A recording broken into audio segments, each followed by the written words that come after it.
Bom, gente, hoje nós vamos trabalhar expectativas relacionadas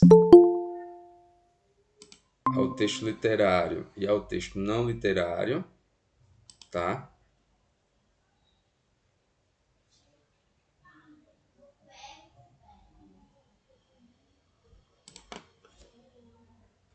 E como sempre, iremos a uma atividade ao final. Fui averiguar que estava. Eu fiz um comando aqui que eu vou precisar depois dessa aula para outra coisa. Então vamos lá, galera. Texto literário e texto não literário no Enem.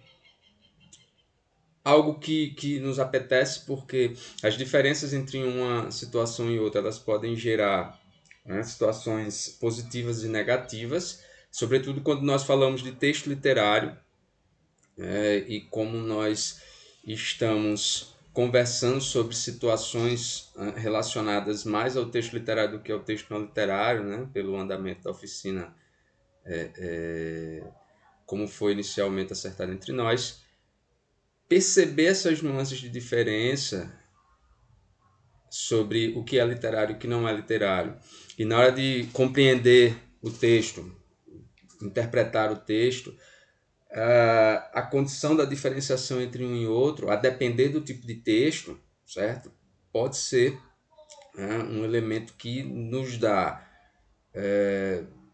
benefícios, malefícios, a depender da nossa profundidade em entender e diferenciar essas duas expectativas. Entender qual a premissa ligada ao texto literário e ao texto não literário, certo? Vai nos ajudar bastante. Então, como a própria lâmina do slide aí conduz, não é? Consiste em uma condição que facilitará a interpretação e a compreensão de um texto. Então, isso é basilar.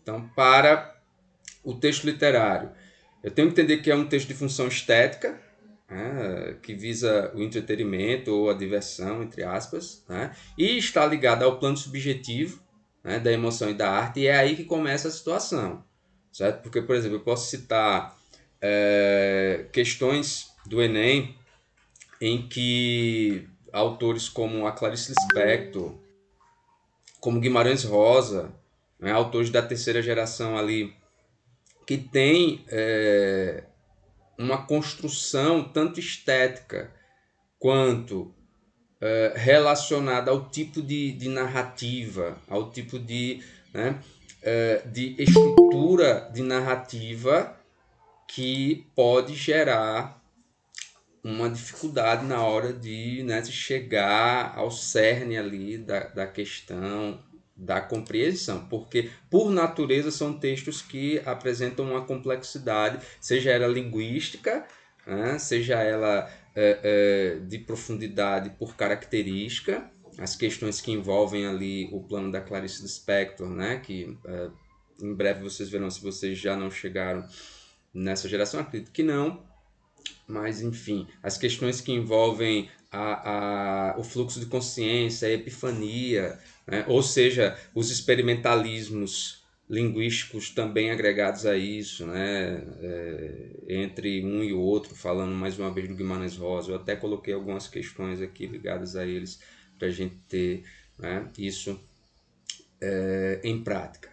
Tá? Então, entender que essas premissas levam o texto literário para um patamar, certo? Que deve ser amplamente diferenciado do texto não literário. Tá? Porque o texto não literário ele tem uma função utilitária. Então, a linguagem vai ser objetiva, ela vai ser clara, vai ser impessoal. Certo? Então, para a função, né, informar, falar de função da linguagem, lá, entender a função referencial ali do tipo de texto não literário, certo? Não que seja mais fácil, não é isso, tá? Mas que quando nós abordamos determinados tipos de texto dentro da esfera literária, o nosso apuramento com relação a esse plano de características, envolvendo período literário ou não, precisa de um maior arcabouço, de compreensão, de entendimento das questões que envolvem ali o momento, tá? O autor do texto deve ser imparcial, objetivo, todas essas questões que a gente já vem alimentando durante as aulas, e entender que a minha missão é justamente, né, captar aquilo que o autor quer e não entrar, repetindo, né, como já falamos em outros momentos, entrar em conflito com a ideia do texto, porque eu parto do princípio que a minha visão sobre o texto ela deve sobrepor aquilo que o autor, né, indica ali na situação. Tá? Isso para o texto de imagem não literária é o calcanhar de Aquiles da compreensão, certo? Já no texto literário, repetindo, em função de termos ali, características que vão além da condição, né, da leitura objetiva, né, principalmente, por exemplo, em textos de imagem poética, que tanto podem ser, né, como nós vamos ver adiante no estudo dos gêneros, um texto em prosa ou um texto em verso. A poesia é a ideia, ela pode estar contida em qualquer tipo de expressão de linguagem, não tão somente no poema, então isso gera uma certa dificuldade. E nós precisamos ter muito cuidado nesse momento, né? No momento da leitura, no momento da compreensão. Outra coisa muito importante para essa nossa missão, né, de interpretar e compreender, é ler constantemente. Eu já falei sobre isso e sempre vou ficar repetindo isso para vocês, tá? Então, criem esse hábito, que é um bom hábito, né? Não só para o Enem, mas para a vida. Tenham curiosidade de conhecer autores, tenham curiosidade de conhecer, né, textos diferentes, de períodos diferentes, de momentos diferentes, tá? E isso não falando só de texto não literário também, né? Hoje as possibilidades são, né, infinitas, sem exagero nenhum. Com o celular na mão eu posso pegar qualquer agência de notícia do mundo, mesmo que não seja uma agência, por exemplo, brasileira, né, que tem um texto formatado em português, mas eu posso translatar o texto ali, né, fazer a tradução e ler o texto. Então, as possibilidades são imensas. O meu papel enquanto leitor é me tornar um leitor competente. Para me tornar um leitor competente, eu preciso ler, preciso conhecer, né, textos, gêneros e tudo aquilo que for necessário para construir uma visão interessante no ato da interpretação e da compreensão. Vou dar um jump nisso aqui. E aí vamos a essa condição. Sentido conotativo para o texto literário. Alguém tem dificuldade em entender a premissa do conotativo? O que é sentido conotativo? O que é linguagem conotativa? Todo mundo aí detém o conhecimento sobre essa condição da linguagem? Entender que o sentido conotativo é o sentido figurado, é aquele que vai margear ali as figuras de linguagem, a plurissignificação, né, dentro da expectativa, certo? Linguística, gramatical, a gente pode ter uma margem para o plano semântico ali, né, de estudo de significado e como essas palavras podem ser utilizadas de diversas formas. Tá? Mas dentro do texto literário, né, nós vamos entender isso a partir das possibilidades figurativas, né, das inúmeras figuras de linguagem que nos deparamos aí nos estudos. Ponto de vista pessoal do autor, uso de figuras de linguagem, acabei de falar, né, diga-se de passagem, figuras de linguagem é um, né, dos conteúdos que mais caem na prova do Enem. Ocorrência de simbolismo, se usa figura de linguagem, né, o texto literário ele vai ser carregado de simbolismos também. Né? Não estou falando necessariamente da escola literária ali entre parnasianismo e o período de transição que a gente conhece por pré-modernismo, né? Calha ali o simbolismo. Vale o exemplo porque quando a poesia começa a perceber um ambiente de libertação, seja formal, seja de temática, certo? Que vai amadurecer para o que nós teremos mais à frente, em determinado momento, no modernismo. Né? Mas aqui os simbolismos, né? O simbolismo num contexto genérico de utilizar os símbolos a partir do uso figurativo da linguagem, por exemplo.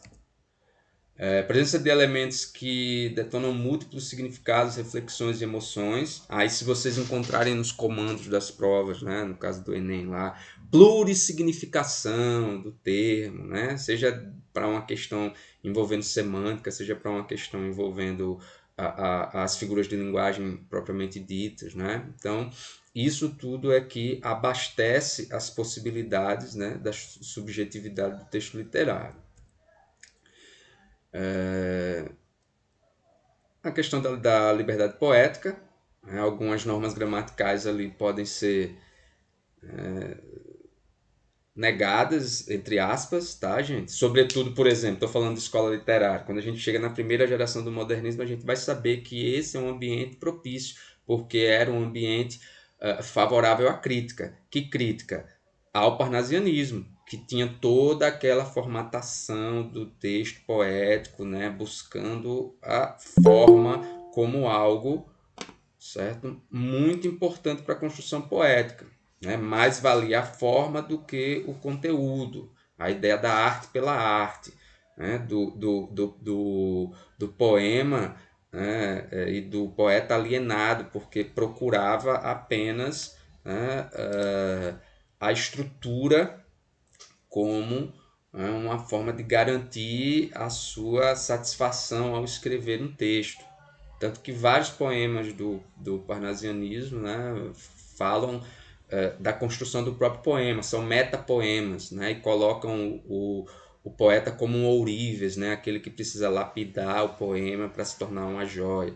E aí, quando nós temos, né, o modernismo vai bater nisso aí justamente dessa maneira, né? Ali desobedecendo, entre aspas, né? Isso aí deveria estar entre aspas, as normas gramaticais, para fazer valer o processo de construção, né, do texto, a visão do que o modernismo pregava para essas questões, né?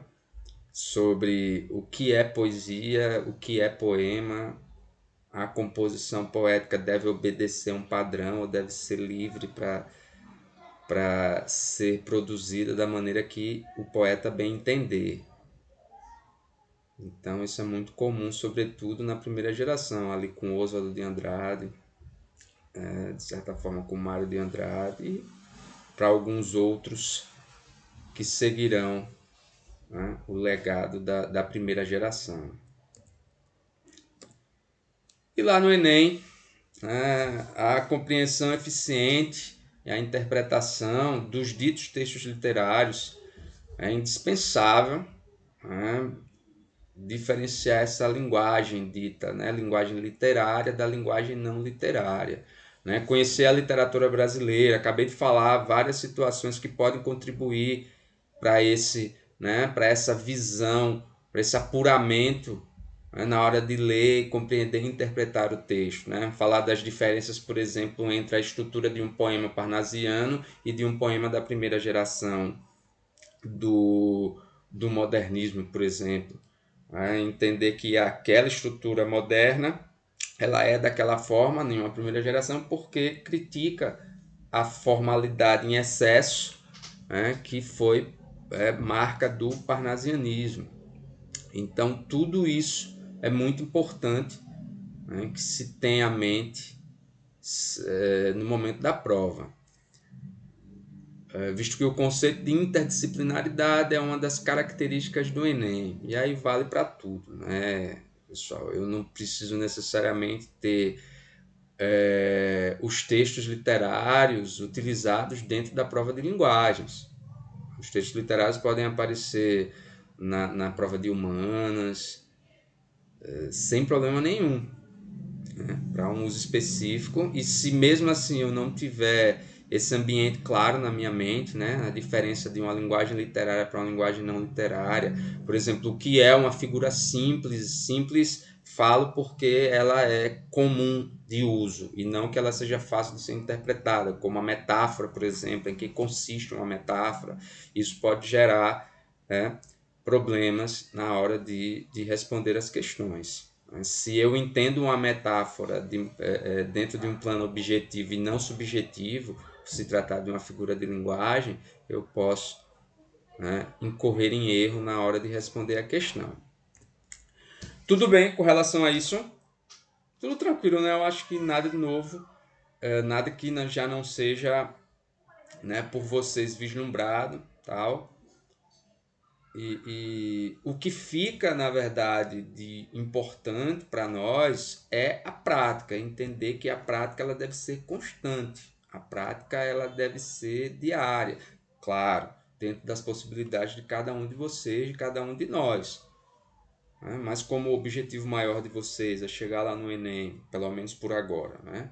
Chegar lá no Enem, fazer uma boa prova e ter uma boa nota, então acaba se tornando, né, para esse contexto, o objetivo maior. Vamos bater umas questões sobre essa perspectiva do texto literário e do texto não literário. A primeira questão do Enem, vamos lá o texto. Tudo no mundo começou com um sim. Uma molécula disse sim a outra molécula e nasceu a vida.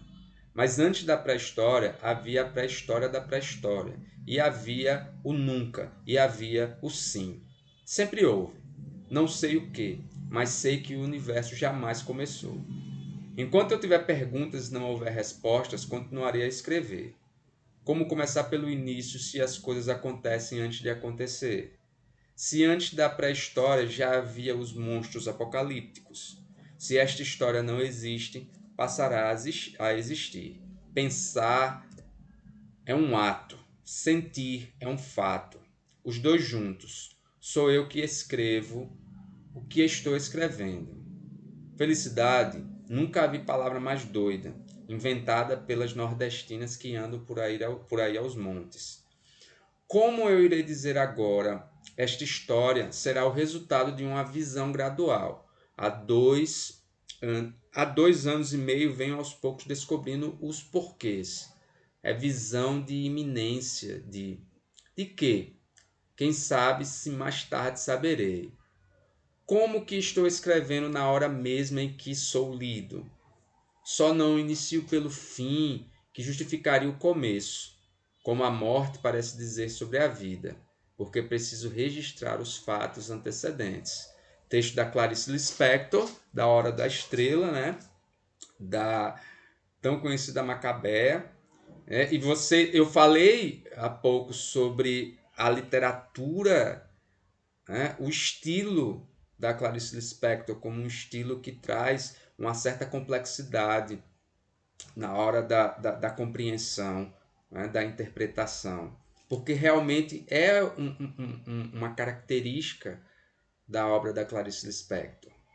Né? Essa questão é mais intimista. Vejam que, né, é um texto que flerta com a metalinguagem, porque é parte né, da obra, A Hora da Estrela, que é um romance, e quem aqui fala tem consciência que está escrevendo, que está usando a palavra para poder, né, falar sobre as questões que envolvem a construção textual.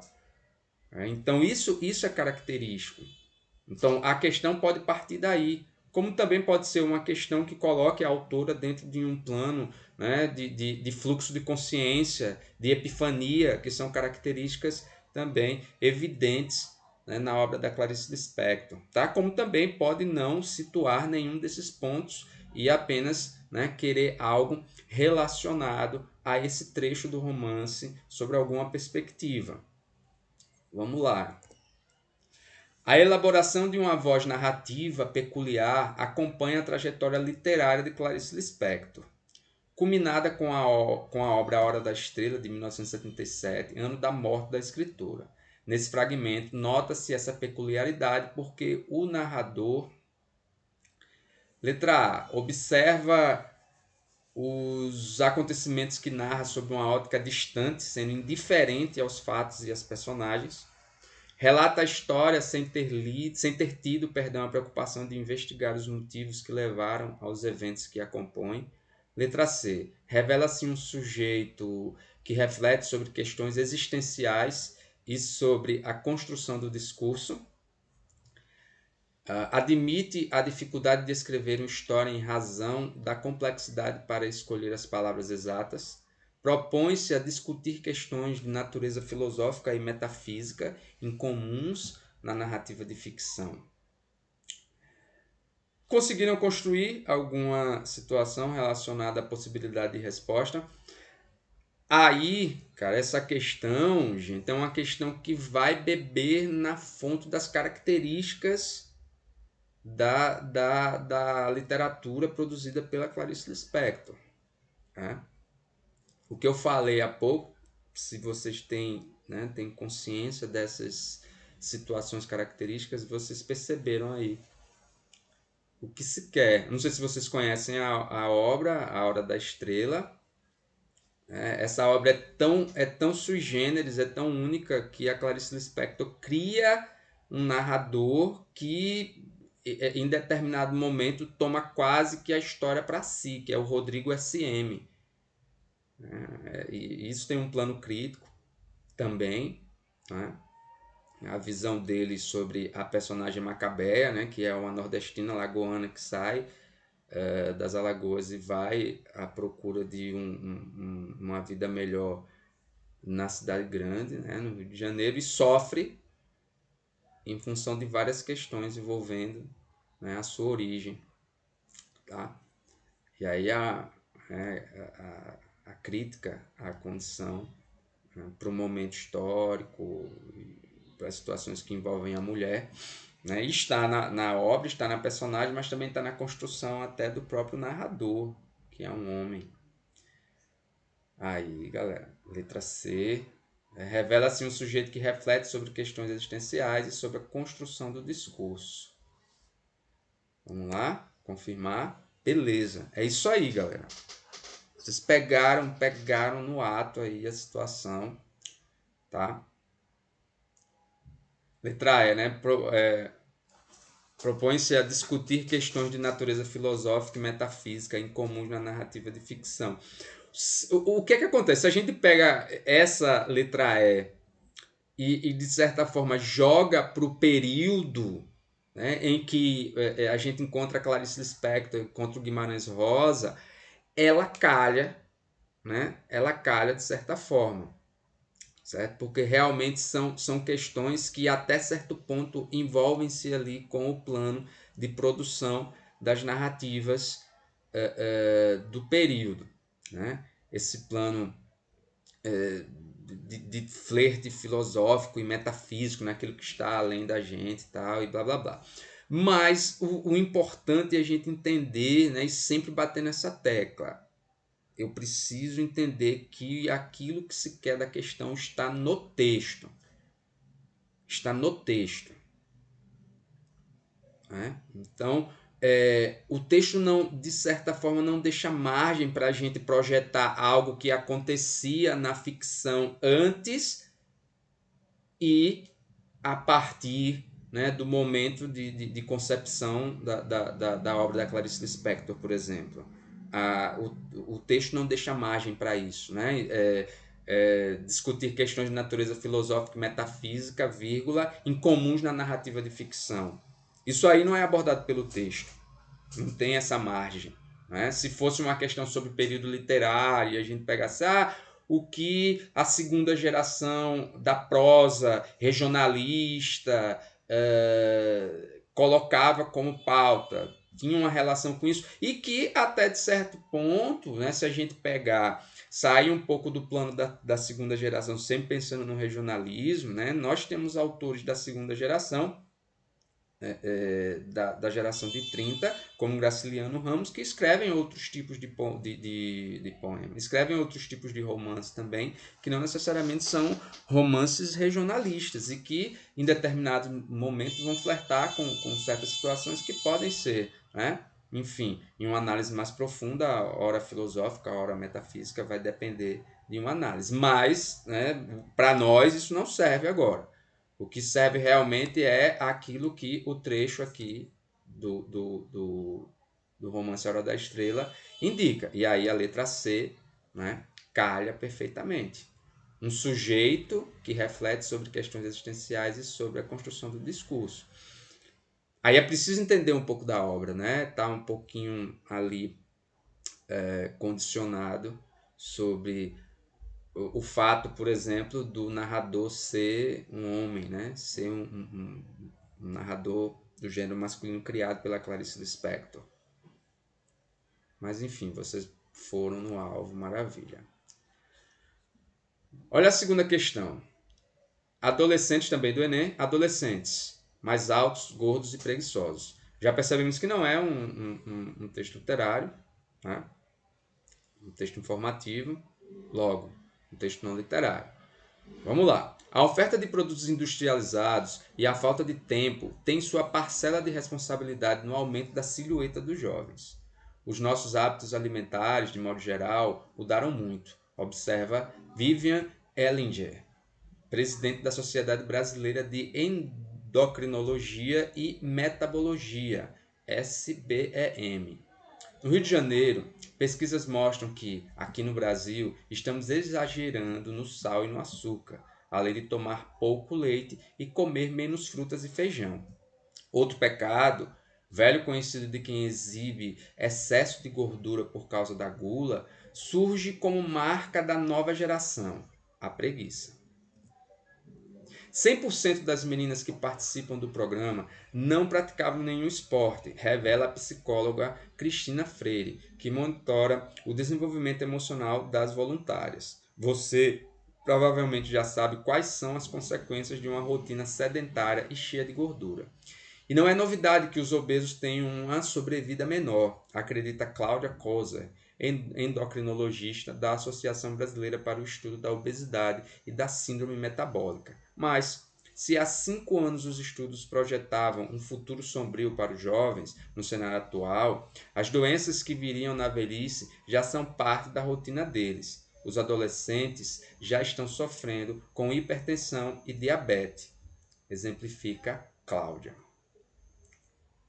O texto ele é tão não literário, tão objetivo, que ele parece, se eu for parar para analisar a estrutura, tudo bem que é uma estrutura mais positiva, não tem, né, a questão de envolver o plano da visão dissertativa, que é expor a situação linkado com a argumentação, porque o papel aqui é informar e não, né, defender um panorama a partir de uma proposta gerada para o gênero específico, dissertativo argumentativo. Mas se vocês pararem para pensar das aulas de produção de texto que vocês têm, a estrutura aqui calha, né, tirando essa condição de não ter argumento para poder, né, indicar que, por exemplo, a força dissertativa a partir do repertório que surge, a citação a profissionais da área relacionada à temática tratada, né, que a gente pode dizer que está dentro do eixo saúde, mas delimitando, nós temos aqui a obesidade, certo? Então, entre a exposição dissertativa das ideias aqui, só faltou fechar com aquele argumento, né, que é aquele ponto que a gente precisa trabalhar dentro dos textos dissertativos argumentativos, tá? Usar o repertório em prol da argumentação. Mas, enfim, texto não literário, informativo, e aí a questão vem sobre a relação entre os hábitos da população adolescente e as suas condições de saúde. As informações apresentadas no texto indicam que, letra a falta de atividade física somada a uma alimentação nutricionalmente desequilibrada constituem fatores relacionados ao aparecimento de doenças crônicas entre os adolescentes. Letra B. A diminuição do consumo de alimentos fontes de carboidratos, combinada com um maior consumo de alimentos ricos em proteínas, contribuíram para o aumento da obesidade entre os adolescentes. Letra C. A maior participação dos alimentos industrializados e gordurosos na dieta da população adolescente tem tornado escasso o consumo de sais e açúcares, o que prejudica o equilíbrio metabólico. Letra D. A ocorrência de casos de hipertensão e diabetes entre os adolescentes advém das condições de alimentação, enquanto, na população adulta, os fatores hereditários são preponderantes. E letra E, a prática regular de atividade física é um importante fator de controle da diabetes entre a população adolescente, por provocar um constante aumento da pressão arterial sistólica. Gente, se a gente pega todas as alternativas trazem uma percepção adequada para a situação, né?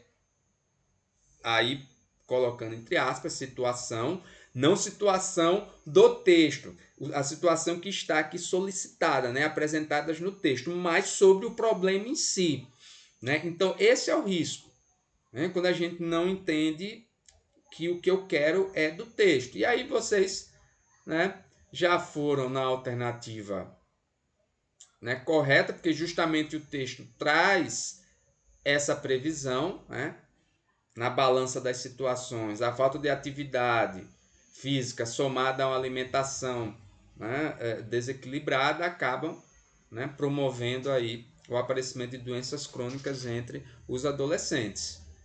Mas vê que a letra B fala de situações relacionadas à alimentação, o texto traz também. Só que não é o cerne, né? Não é o ponto central ali do texto. Essa questão, né, dava até para fazer aquilo que nós já discutimos anteriormente como técnica, né? Ler o comando para já ir buscando no texto ali as ideias, né, indicadas. O que se quer da ideia central do texto. Mas vocês, como sempre, foram no alvo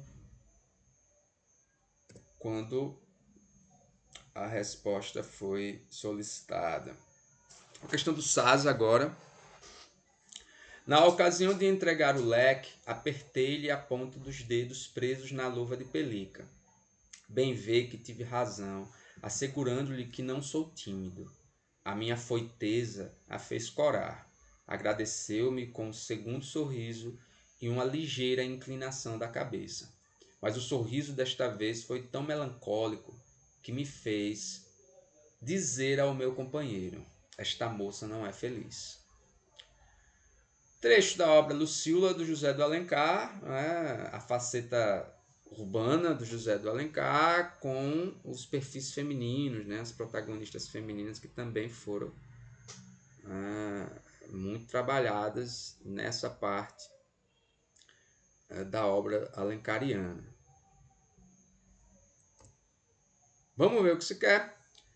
A forma como o trecho se constitui permite a compreensão de que o A. Vejam que o comando da questão já manda a ideia. Velho, não viaje. Não viaje, não saia do texto.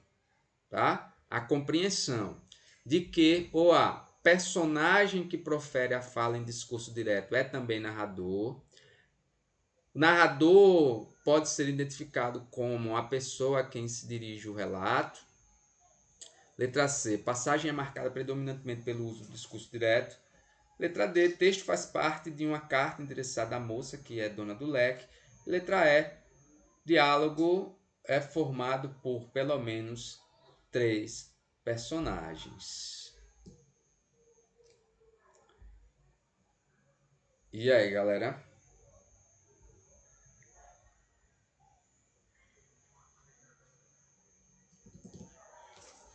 A questão vai falar sobre estrutura. Lembram que eu conversei com vocês na primeira aula sobre entender a diferença entre gênero e tipo?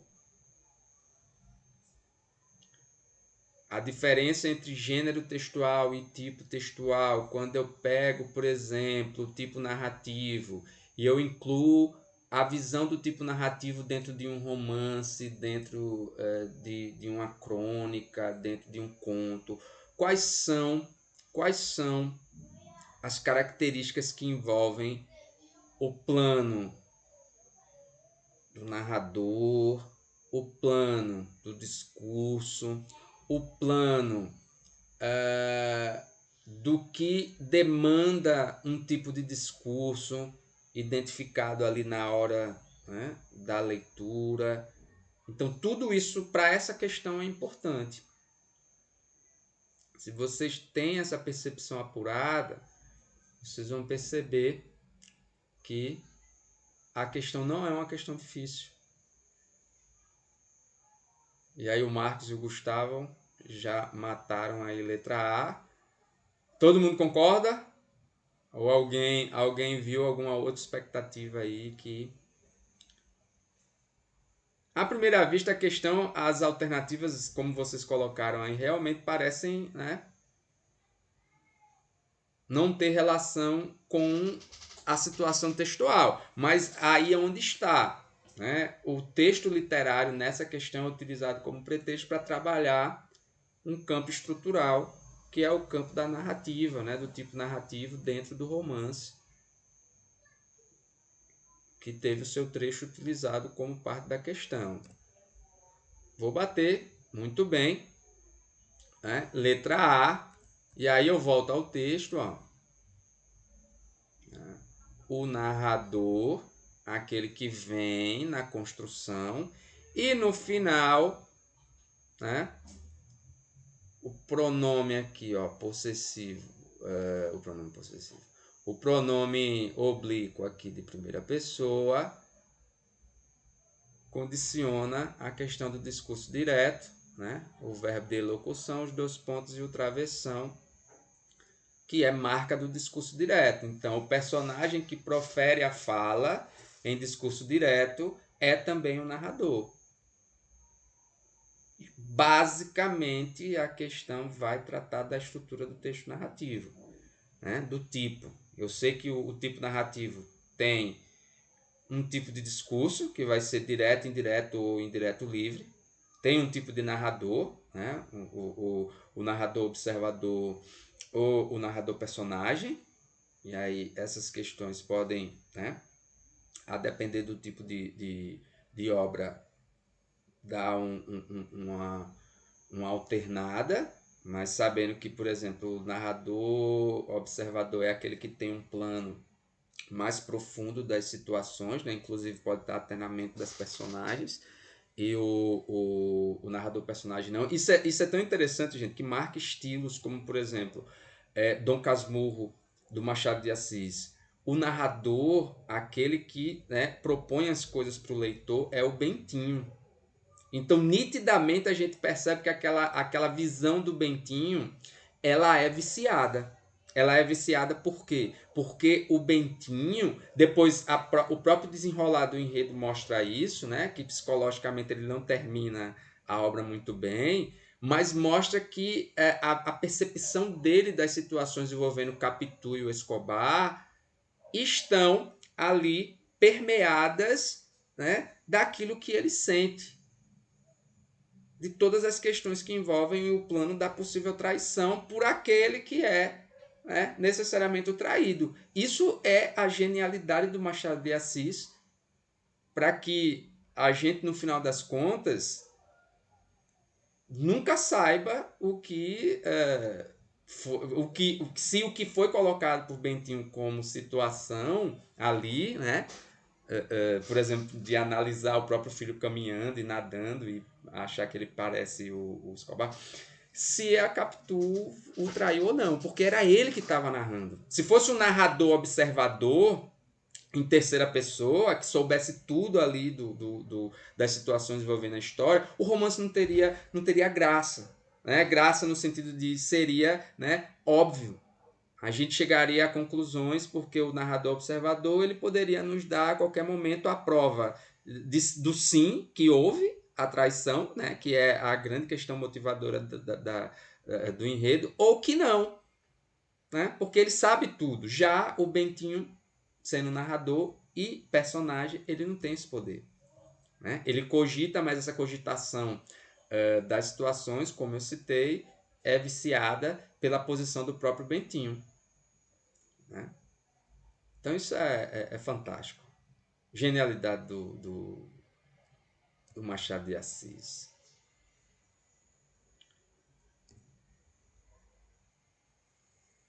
Olha aí. Vamos mais uma. João Cabral do Melo Neto. Uma Ouriça. Vejam, eu já conheço esse texto, né? Claro, de outras leituras. Vejam que é um texto de experimentalismo linguístico, um texto que tem muita coisa na sua construção que parece que dificulta bastante, né, o plano da compreensão e, claro, né, em algum momento da interpretação. Mas, né, analisá-lo com calma é a missão, né? Olha aí. Se o de longe esboça... Alô, Lohane. É Lohane ou é Lourane? O R. Lohane, Lohane, né? Lohane, obrigado, desculpe, viu? sem problema. A Lohane disse que já conhece a questão, então ela não vai errar. Vamos lá. Se o de longe esboça lhe chegar perto, se fecha, convexo integral de esfera, se eriça, bélica e multi-espinhenta, e esfera e espinho, se ouriça à espera, mas não passiva como ouriço na loca, nem só defensiva como se eriça o gato, sim agressiva como jamais o ouriço, do agressivo capaz de bote, de salto, não do salto para trás como o gato, daquele capaz de salto para o assalto. Se o de longe lhe chega em de longe, de esfera aos espinhos, ela se desouriça, reconverte. O metal hermético e armado na carne de antes, côncava e propícia, e as molas felinas para o assalto, nas molas em espiral para o abraço. João Cabral do Melo Neto, uma obra fantástica, gente. Se vocês puderem depois ir no Google e colocar lá Educação pela Pedra, vocês vão se deparar com poemas maravilhosos do João Cabral do Melo Neto. Indico para a vida. Olha aí, com apuro formal, isso aí, né? É impossível não perceber, mas já fica a ideia. João Cabral do Melo Neto, experimentalismo formal, experimentalismo formal, experimentalismo formal. O poema tece um conjunto semântico que metaforiza a atitude feminina de: letra A, tenacidade transformada em brandura, obstinação traduzida em isolamento, inércia provocada pelo desejo platônico, irreverência cultivada de forma cautelosa, desconfiança consumada pela intolerância. E aí, gente?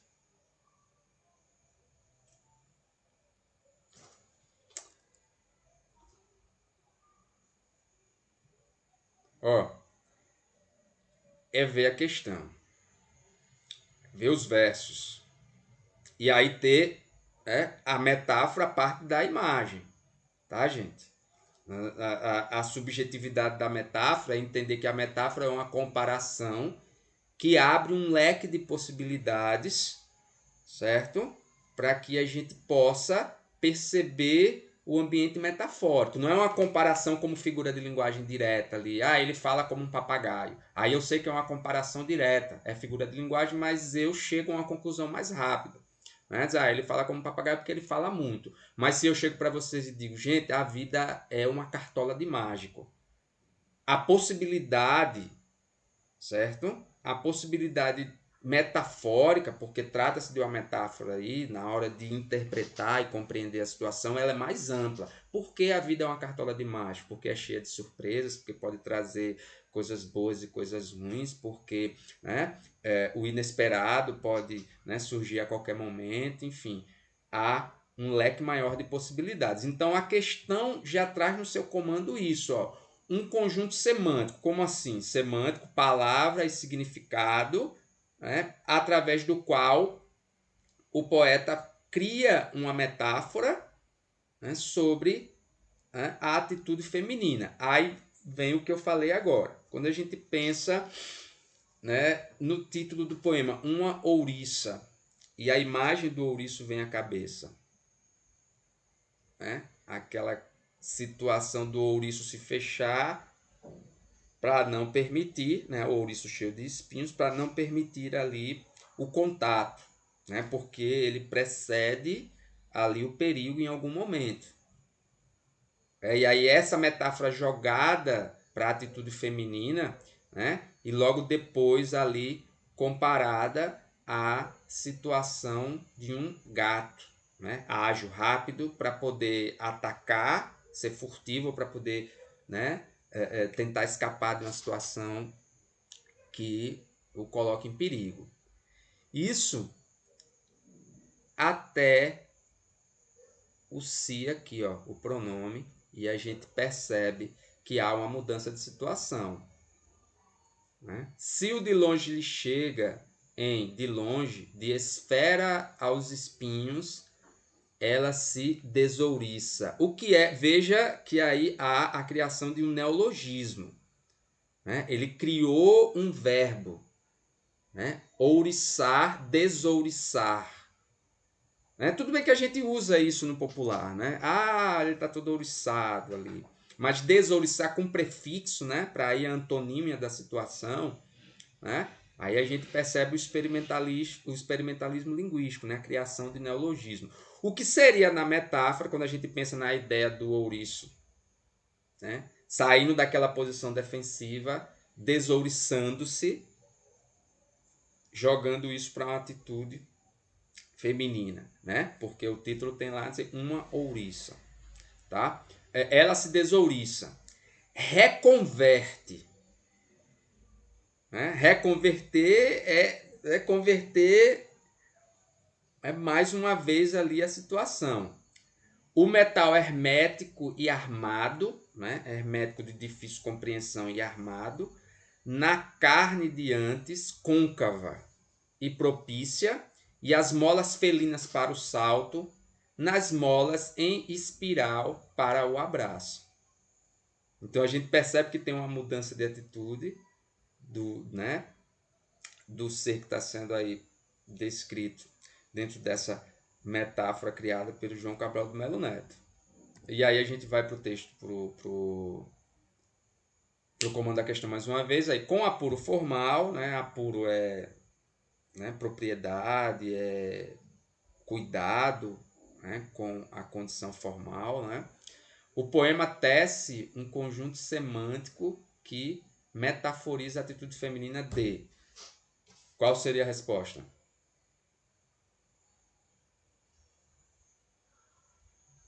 Letra E. O Gustavo foi na E. Letra D. Paulo na letra A. Lembra do que eu falei, gente? Na metáfora. Se a gente tira a metáfora. Vamos tirar a metáfora. Vamos pensar no seguinte. Quando eu desconfio do perigo, eu me fecho. Né? Eu percebo, antecipo, como o ouriço faz.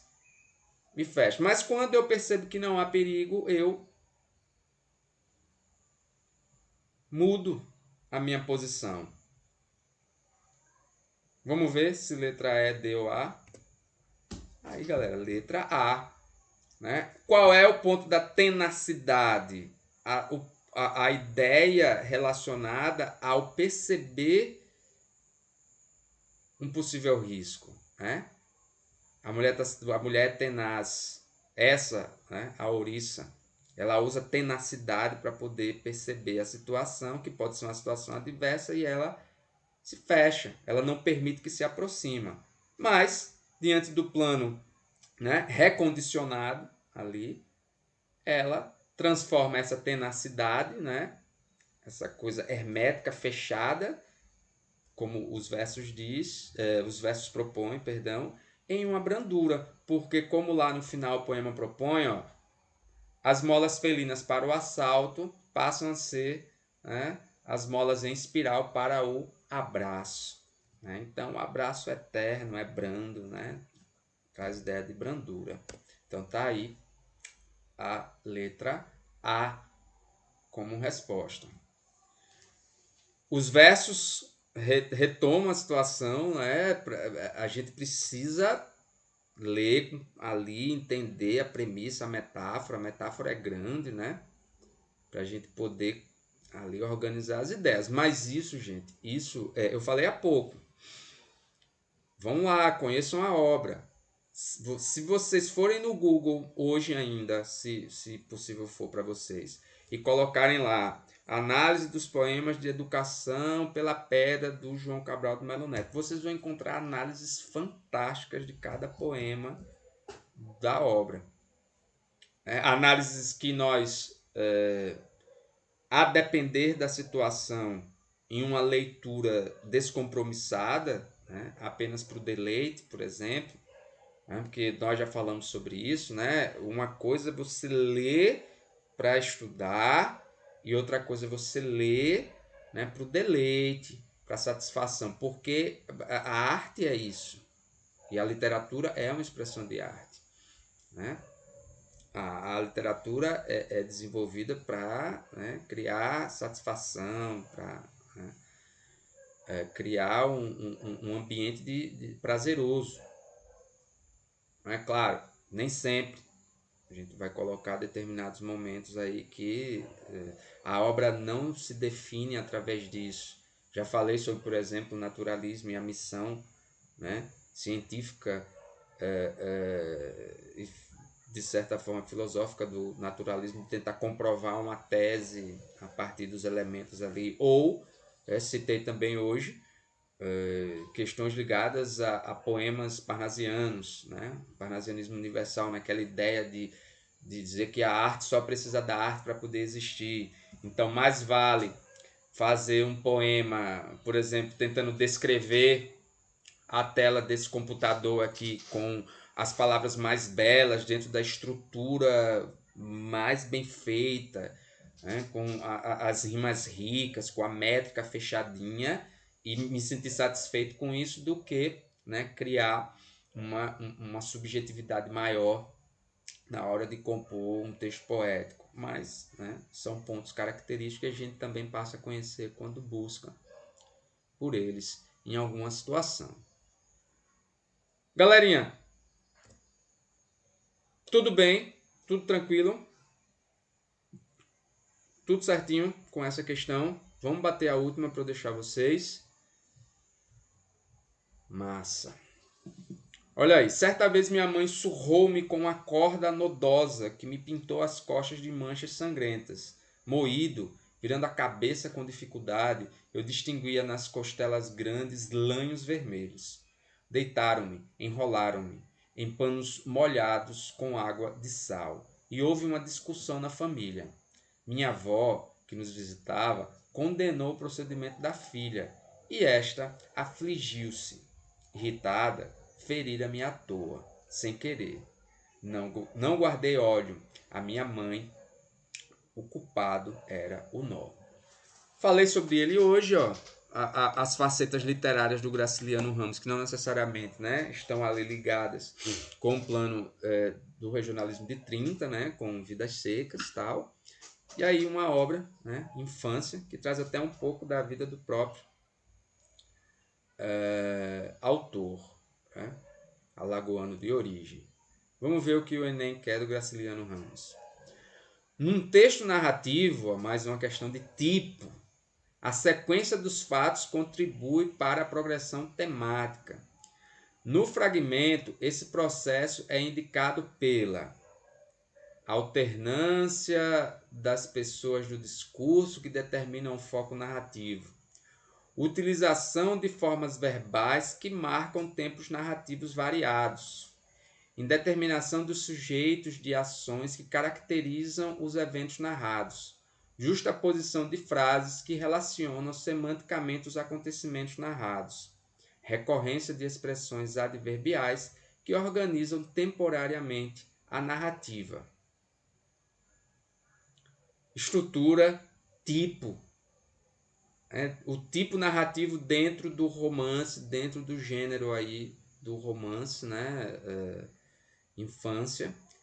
O que é que um texto narrativo precisa para poder caminhar? Qual a classe gramatical responsável por isso?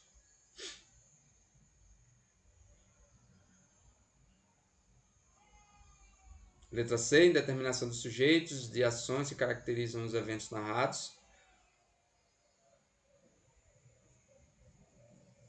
E aí, todo mundo vai? Marcos também, letra C. Alguém viu alguma outra possibilidade?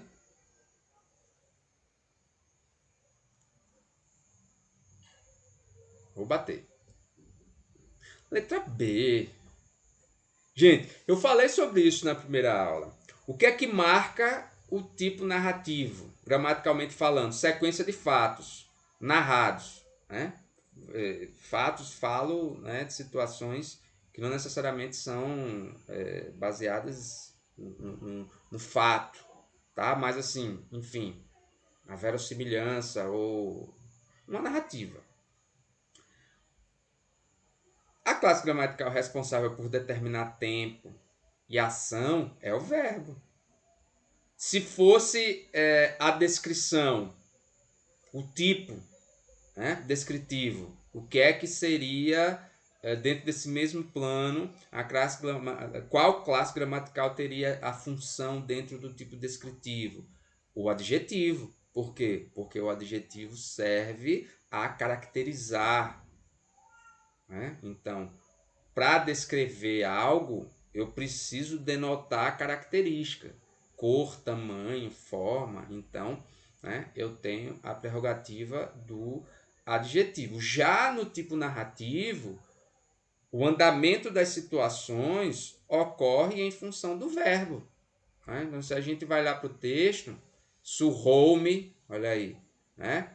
O verbo no pretérito perfeito, né? Falando de algo que aconteceu, aí vai pintou, tá? Aí vem mais uma vez ali, ó, o verbo virar na forma nominal do gerúndio, virando.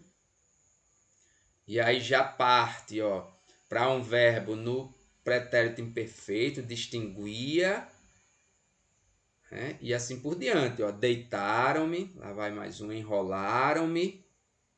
Houve, ó, já muda o verbo haver no presente, né?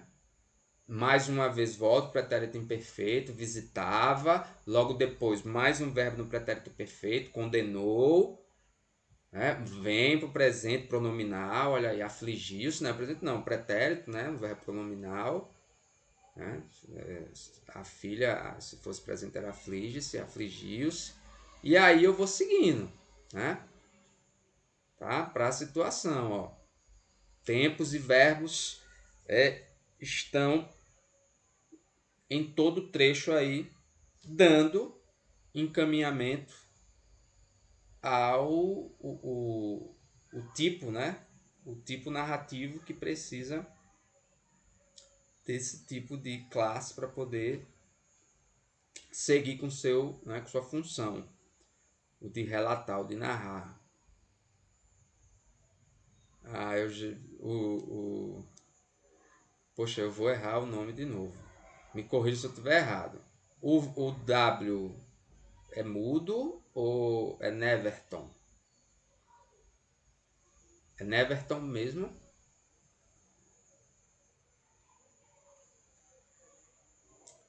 Isso, então, Neverton colocou ali o certa vez, né? Aí a gente pode, né, indicar como uma questão de locução, né? Locução adverbial de tempo e tal, mas é um gancho, Neverton, é um gancho, com certeza.